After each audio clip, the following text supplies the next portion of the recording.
Do y'all hear my heater blowing in the background? Because it's cold as a motherfucker in this house. But here we are for the new episode of Chasing Dallas. This is like the third episode of the first season of Chasing Dallas.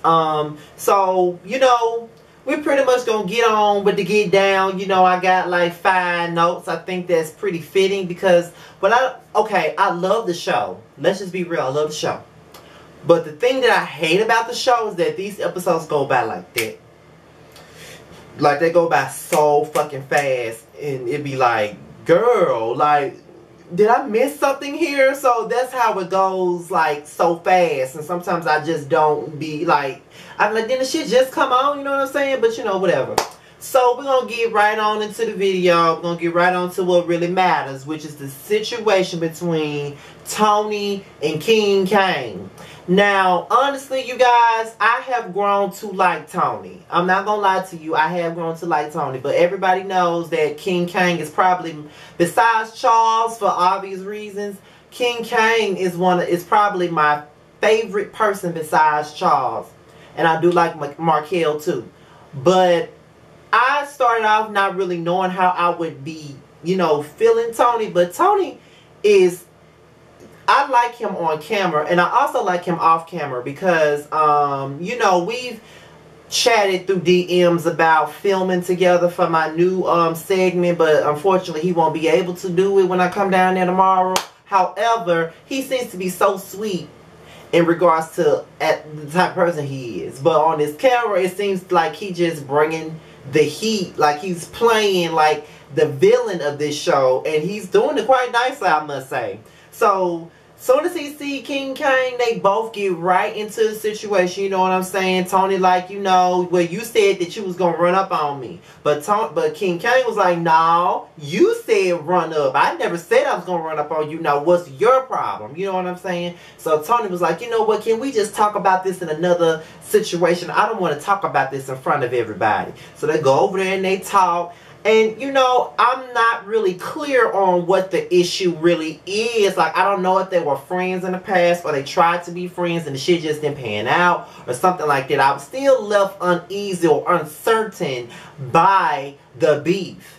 You know what I'm saying? So, it's kind of like, but I will say that it was fucking entertaining. You know what I'm saying? Because when King Kane said, you turning bitches orange, I'm like, oh my God, that shit was fucking funny to me. Because I'm just sitting up here like, God damn, Tony, you turning bitches into tangerines now. Like, you're really turning bitches into clementines. Like, that shit is crazy, Tony. You might need to explain that, Tony. But other than that, that whole damn argument was fucking entertaining to me.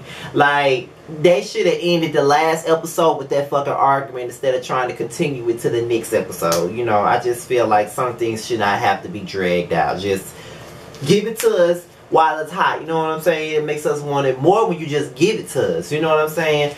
But, you know, what I have noticed is that we haven't seen much of Wooda. You know, we 3 episodes in and we only got 1 scene from Wooda. Wooda was the main person some motherfuckers wanted to see. They wanted to see that ass. And we ain't really seen much, so I'm just like, okay, is that ass the only thing that we gonna see? Because I'm still trying to figure out what his situation was with Charles. I still don't understand that, so I'm trying to figure that out.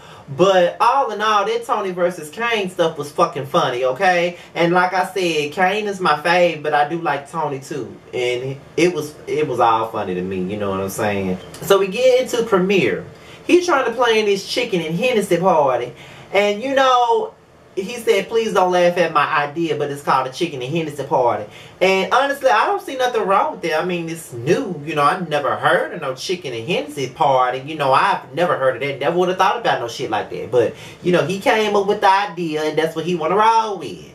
So, he got this planner to plan the party for him, and you know, his whole thing is, you know, I'm trying to be this, I'm trying to be that in Dallas. So, if I want to make my shit poppin', I don't need no budget. I need just, you know, started off without a budget. But my thing of it is, I don't think there's anything wrong with doing shit that's nice with a budget. Sometimes you have to start off somewhere. I mean, right now, you know, I'm really just, as far as my YouTube channel is concerned, I'm really just now taking the steps to try to upgrade what I'm doing. You know what I'm saying? Like, I've been doing this shit for 8 years, and I've wondered why it hasn't really, you know, I'm appreciative of my 13,000 subscribers, but, you know, I wondered why, you know, I haven't been able to see what I want to see. And I started off with the upgrading of the camera. You know, I got a tripod. Now I'm looking for lights and even a microphone, you know. So it's just, sometimes things take time and it's a process to upgrade things. So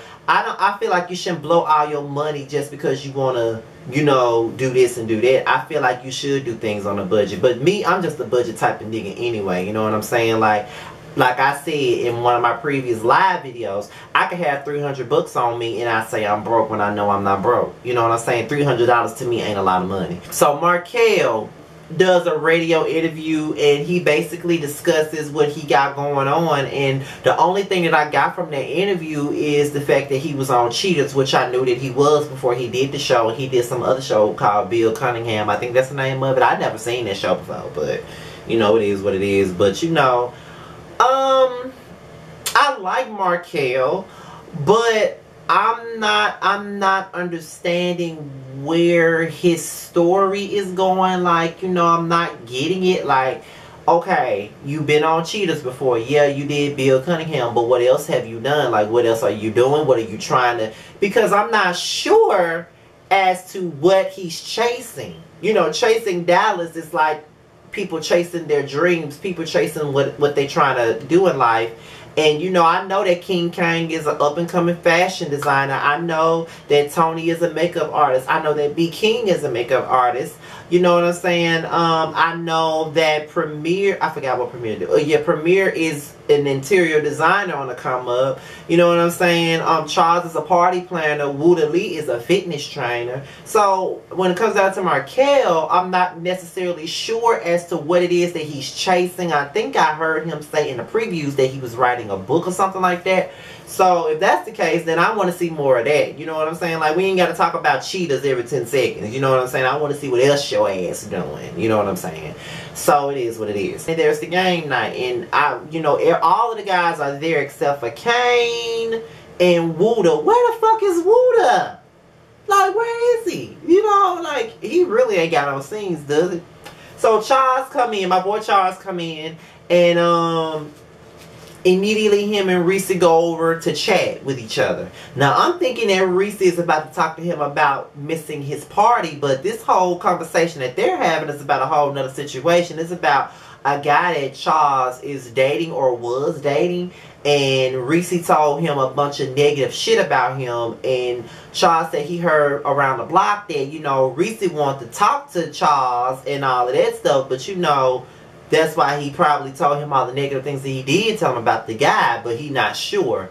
But you know, honestly, watching this damn show, I can honestly see Reese doing some shit like that, like trying to dog a nigga out just so he can have what he want. You know what I'm saying? I ain't saying that he will do it. I'm saying, judging by his character on the show, rather, I can see him, you know, putting some bugs in his ear, telling him some shit like, oh, she just gonna use you golden brown. She gonna use you golden brown. Don't you go over there, golden brown. Don't you go over there. He gonna use you, baby. You know, all in all, I want the dick for myself pretty much. You know what I'm saying? But then, in the midst of them trying to have a conversation about whatever they're having a conversation about, Tony has decided that he want to confront B King about what was said about him at Charles' party. I'm like, Tony is getting this shit popping in every fucking episode. Every scene I'm seeing him in, he addressing all the motherfucking drama. And the shit was about to be fucking entertaining until they turned the shit off and said the shit was going to continue on the next episode. This is what I'm saying. Why y'all make us wait for these confrontations and then we have to wait till all the way till next week to try to see it again? Like, why y'all just can't have every juicy scene, you know, come in at the very end, and then that makes us want more? You know what I'm saying? Like, all this to be continued or do shit but make a motherfucker mad. You know what I'm saying? But all in all, this episode was much better than last week's episode. I'm looking forward to seeing more. As you guys notice, as of right now, it's Thursday night, so I think it's a little bit after 11:30 as I'm filming this. I want to say 11:30. If you guys did not know, I already said it on one of my videos already, but if you guys did not know, I'm going to Dallas tomorrow afternoon, and I will be interviewing, it's supposed to be 3 of them. I'm supposed to be interviewing 3 people. I'm supposed to interview one when I get to Dallas. I'm supposed to interview 2 of them the next day. I don't want to tell y'all who it is. If you follow me on Instagram, you might find out after I do it. But other than that, they're going to be filming with me for my new segment, Unfiltered. There's a brand new segment where I sit down and kick the shit with different guests. I sit and kick the shit with my friends. We have roundtable discussions on stuff, but for this is going to be interview style. And you know, this is the type of shit I want to do. You know what I'm saying? Like, I want my own radio show one day. So in order for me to, you know, this is like a practice thing, you know what I'm saying? Like I said, everything ain't all the way turned up just yet. You know, I ain't got the proper lighting yet. I only got a tripod so far, and I don't have no mics yet. But you got to start off somewhere, and you got to start off doing your thing some kind of way, right? So I cannot wait to sit down with them on my channel this coming weekend. I cannot wait. Unfiltered starts, I start airing Unfiltered in September. So be prepared for that, okay? Early September, might I add. The first week of September. Probably the first Wednesday of September. It'll be coming out. So, with that being said, you guys, this is my Chasing Dallas review. And I'll see y'all for my next video. I'll holla. Bye-bye.